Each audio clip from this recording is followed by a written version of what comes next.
we discuss about the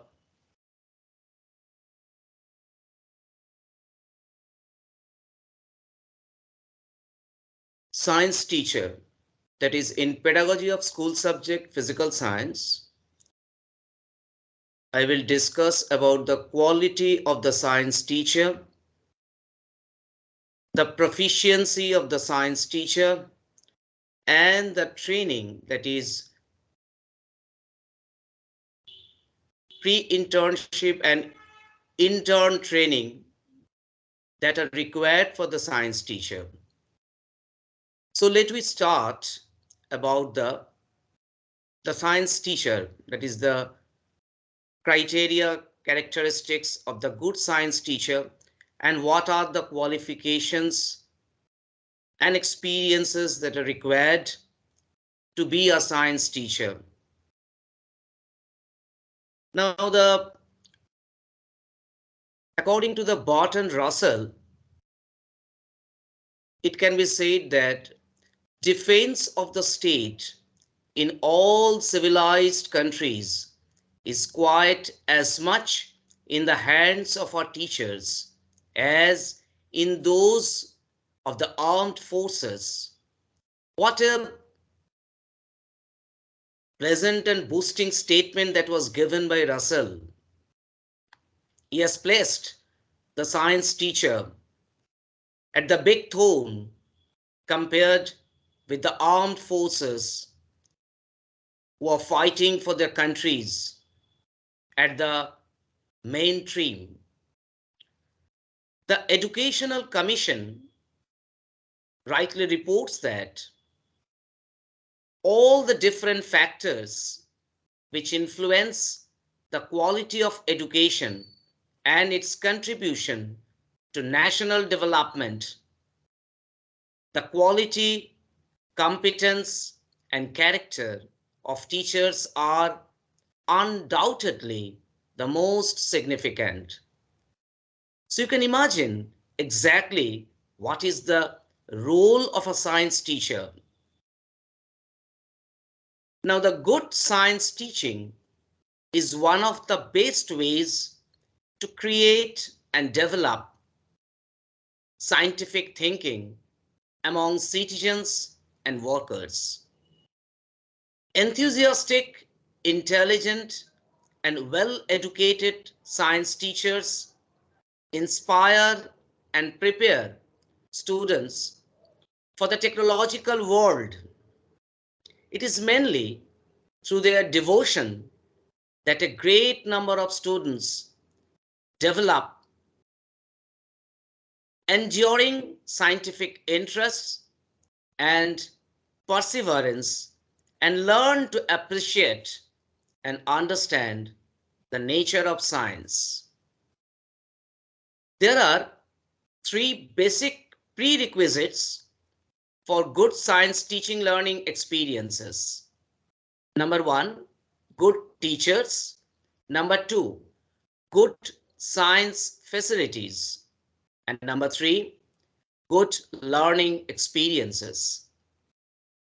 Knowledge is exploding at such a rate that it can make one totally out of date.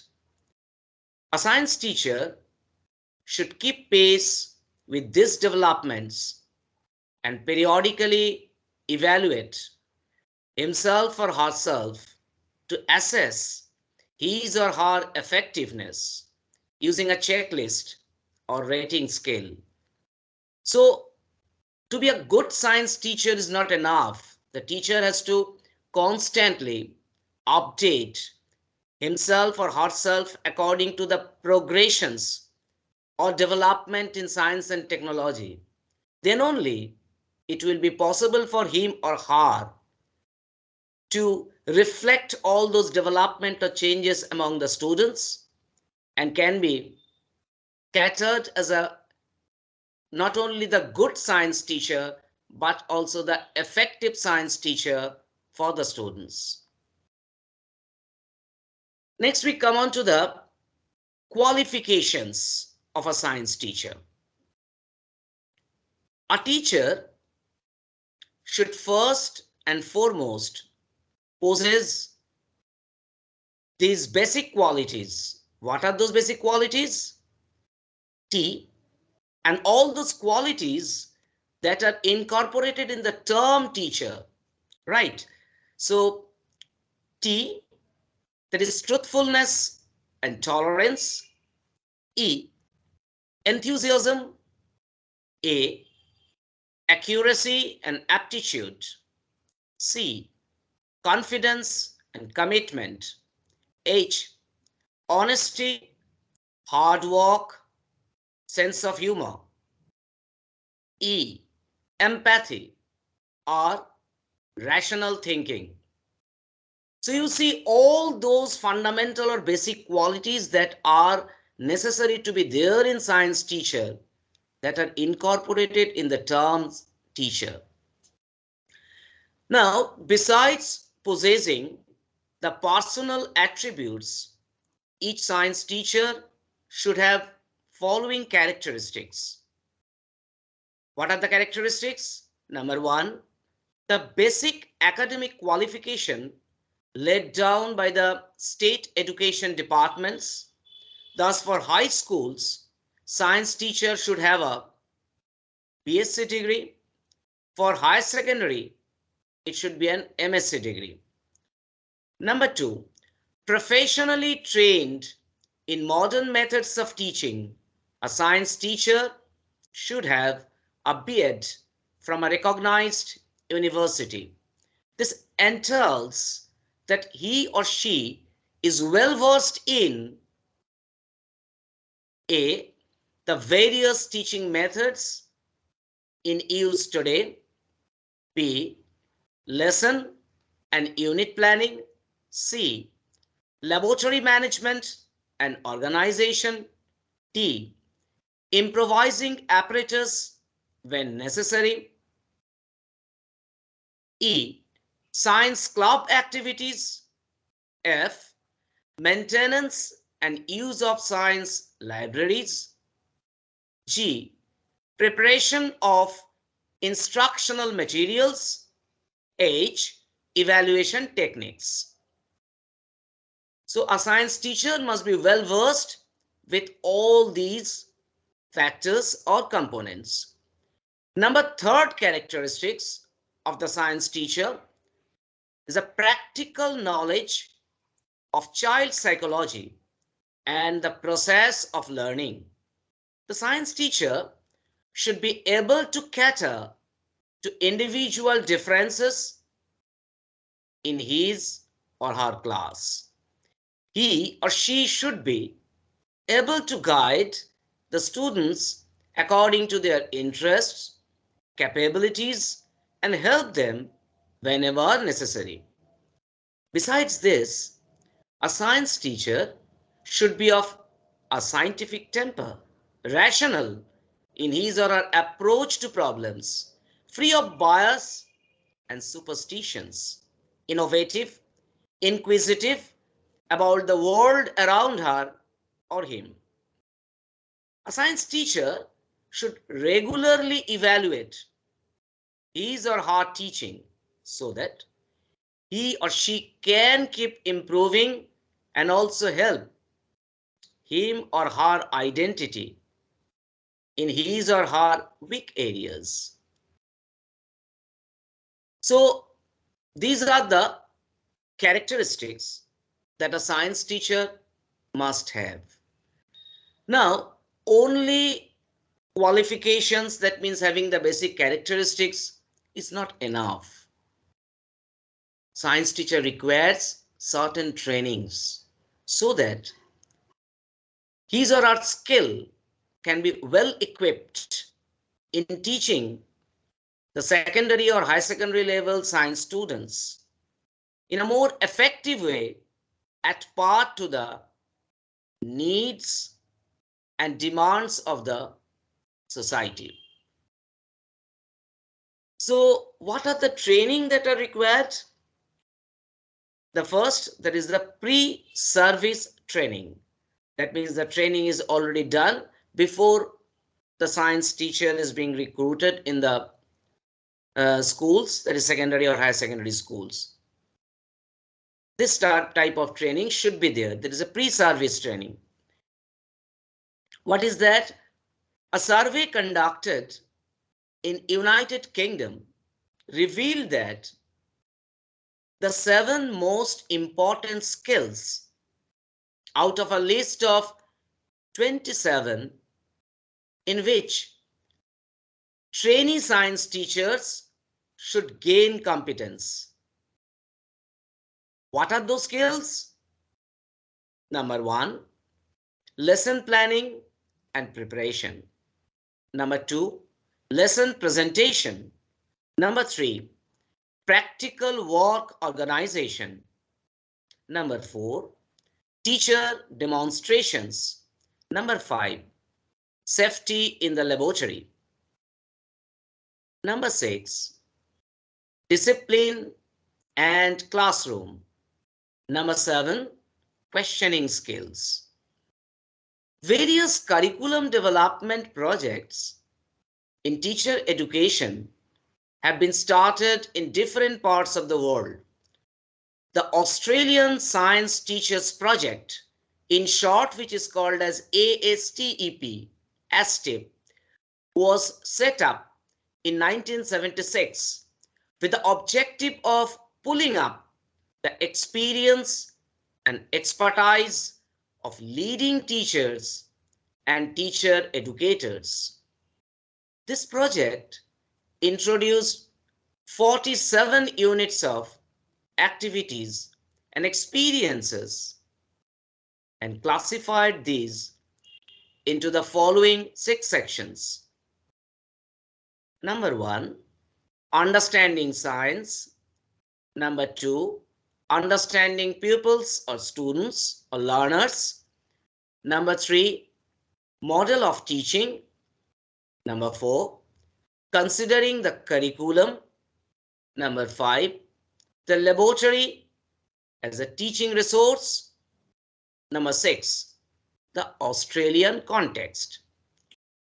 The Thai STEP, STEP, this is the name of the Thai project of the pre-service training. The Thai STEP is another such project set up in Thailand to upgrade the pre-service training. the Nafil Foundation provided funds for the Science Teacher Education Project, STEP, Thai STEP. This project pooled the resources of 50 science teachers in training institutions. Several activities in diverse areas like aims and objectives, methods and techniques, teacher-pupil interaction, curriculum design, safety in laboratory were devised. Now come to the professional development. This is very much required for a science teacher in their professional teaching world. When a science teacher begins his or her career, the knowledge and skills acquired by him or her in college serve only as basic necessities or minimal requirements to launch him or her work. The first few years of teaching will lead the new teacher to identify, re-examine, and evaluate his or her goals of science teaching, his or her methods, the nature of content, and his or her own personal aspirations. An excellent education for science teaching can merely provide the basic tools for the creative teacher to implement, supplement, and modify his or her knowledge to meet the everyday challenges of young people in a science classroom. The science teacher, like any other professional, does not commence his or her career with a complete understanding of the methodology of teaching science to students. It is necessary that he or she continues to learn not only from day-to-day teaching experience, but also from the many opportunities that are available. The continual learning of science and of how to teach science creatively are the development processes that never end. In order to remain in touch with the latest development in the field of science and science education in the world around, science teacher can take following measures. Number one, attend seminars, workshop, conferences. Number two, pursue higher qualifications like MSc, MEd, etc. Number three, exchange teaching positions either in the same school or through the exchange programs. Number four, visit other schools to study different methods of teaching, the facilities, etc. Number five, write articles, etc. for professional journals like School Science. Number six, active participation along with other science teachers in various science clubs and professional associations like All India Science Teachers Association. Number seven, participate in refresher courses to get acquainted with the latest development in the field. Now, pre-service training should be there, as I've discussed, before joining to the school or recruiting to the school as a science teacher.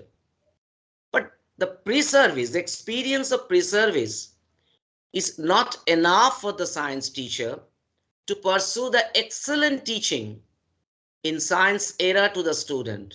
They also require in-service training, because whenever they're doing teaching, they are observing lots of situations, lots of problems, which are not able to be tackled up by the experiences they have already through the pre-service training. So they require the in-service training where they can deal to learn with the different problems and situations they are facing during their teaching in the school, in a class. So we come to the point, need for in-service training. That means exactly what is the necessity of a science teacher to pursue the in-service training.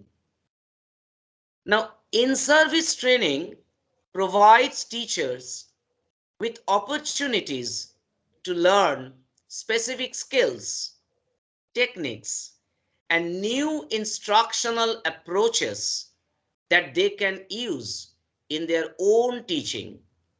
There is need to provide in-service training to science teachers because it, number one, suggests remedies for inadequacies of existing teacher training programs. Number two, provides opportunities for updating the knowledge of developments in science and technology and application. Number three, helps to acquire improved understanding of generally applicable pedagogical techniques and those reinforcing equitable teaching practices. Number four, gives an opportunity to practice new teaching techniques and to share experiences with other teachers. Number five, helps in updating knowledge of teaching techniques that particularly apply to science teaching. Number 6, gives teachers an exposure to effective new techniques and developments in educational technology such as computers and videos. Now we are discussing about Summer Institute for Science Teachers. What are these and what are the requirements for the science teachers? Summer institutes in India can be classified into the 4 categories. Number 1, unitary institutes. Number 2, sequential institutes. Number 3, special institutes. And number 4, project technology institutes. First, we discuss individually all those 4 institutes where the summer trainings that are provided for the science teachers. So first we come on to the number 1, that is the unitary institutes. In these institutes, courses are held once a year in science to update teacher on the developments in different fields of science as well as in new techniques in teaching. Number 2, sequential institutes. A follow-up of unitary institutes. The purpose of sequential institute is to prepare a team of resource person for state level summer institutes. Hence, the best 5 teachers in the unitary institutes are trained in imparting instruction both in content and in methods by an intensive program. Number 3, special institutes. These institutes stress on improvement of textual material for the use of training colleges in science and on the development of improved techniques of teaching and educational technology. Number 4, project technology institutes.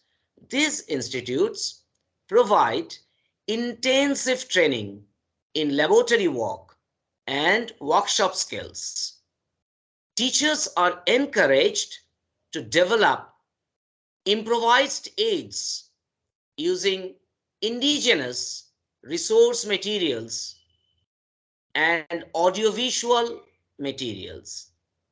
But there are certain limitations in current in-service programs that the teachers are already observed and faced. What are those limitations? Number 1, participants have to be persuaded to take part in summer institute as motivation to attend such programs is low. Very low motivations is observed among the in-service teachers to participate in these summer institutes. This is a very much alarming limitations that are found in current in-service training. Number 2, there is no follow-up program to keep alive the knowledge and skills assimilated in the in-service programs. Number 3, inadequate planning by the coordinators lead to a colossal waste of time for all concerned. Number 4, shortage of books leads to teachers having nothing to take back to their schools where they could use what they have learned. Number 5, the examination written system leaves teachers with hardly any time to practice what they learn at the summer institutes. Number 6, there is dichotomy between what is taught at summer institute and the other programs conducted by NCERT. Though these limitations are there in the in-service program to the summer institute, but at present that are observed, but they can be easily removed or minimized with the help of governmental policy and educational policy, along with the educational help of the educational institute. So, in conclusion, in brief, it can be said that in order to become an innovative science teacher, especially the physical science teacher, there is need to make painstaking effort to involve students wholeheartedly in this teaching learning phenomena. To achieve this, a teacher must work persistently, especially in early stages. Teaching, after all, has rich rewards, which are not merely financial.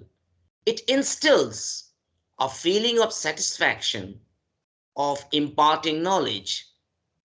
Teaching is undoubtedly the perfect job for those who value personal independence, real responsibility, intellectual challenge, companionship, and a feeling of accomplishing worthwhile objectives. Teachers want students to understand and to be able to interpret such natural phenomena as what makes the sky blue, what makes rain or snow. They want students to develop scientific thinking and scientific attitudes. The objectives of science teaching from the teacher's point of view extend far beyond the immediate interests, needs, and curiosity of the students. In this regard, Edward Victor mentions in the unit in reading in science education for elementary school that pupil objectives thus also remind us that the children's aims may be quite different from those of the teacher. The teacher may want the children to learn about heat expansion. Children, however, would like to know why cracks are intentionally put into concrete sidewalks. The teacher is interested in electrical circuit, whereas the children want to learn how to connect a dry cell, wires, and a porcelain socket containing a bulb so that the bulb will light up. The teacher is interested in laws governing vibrating strings, whereas the student wants to know what can be done to make the musical note from a violin or guitar higher or lower. So, the teacher should focus on to the interest of the student. What he or she wants to teach, that is not the fundamental thing. What the student wants to learn, that should be the fundamental key points for the teacher to teach in the class. The environment with inherent pollution problems, technological explosion, mixed attitudes towards science, and its values by your citizens serve as very real challenges in teaching science to students in the next decade. An understanding of science, the role of scientists, and their social responsibilities, and the intelligent participation by all citizens in using knowledge from all disciplines can serve as the springboard for solving society's technological problems. In a nutshell, it can be said that a few words may be said that about the qualities and qualifications of the ideal science teacher. The character of the teacher is the important element in determining the value of the instruction. For the science teacher to be successful, he or she should have special qualities in addition to those necessary for success in teaching in general. In particular, he or she should have wide knowledge of his or subject, far wider than the limits of the actual syllabus, since a science teacher is always exposed to investigation, analysis, experimentation, and a sea of bewildering questions in the field. Absolute honesty, a passionate love of truth for its own sake, and an enthusiasm for the work of experimental investigation that will not grudge many hours spent in the laboratory beyond those for which he or she is paid, and some traits he or she should possess. When confronted with the problems that are beyond him or her, he or she should be honest enough to confess the same and should always be ready to put himself or herself in the position of co-learner with his or her pupils or students. The science teacher should keep reading to remain in touch with the latest development. The devising of new experiments and improvement of old ones will furnish him or her with subjects for research of a modest kind. If possible, the science teacher should join a neighboring scientific society where he or she can get in touch with the other workers. Manipulative skills is a valuable asset to the teacher of science who should try and develop a few workshop skills. Lastly, it can be said that he or she, that means science teacher, could attend in-service training program whereby he or she can remain in tune with the world around. So these are, in nutshell, the requirement, the necessity of a science teacher that is to be pursued and be in touch with the constant updation of the knowledge and develop newer and newer understanding. And then only it is possible to reflect those new development, new technology to the students in the form of science teaching when he or she will be a science teacher in the classroom sessions.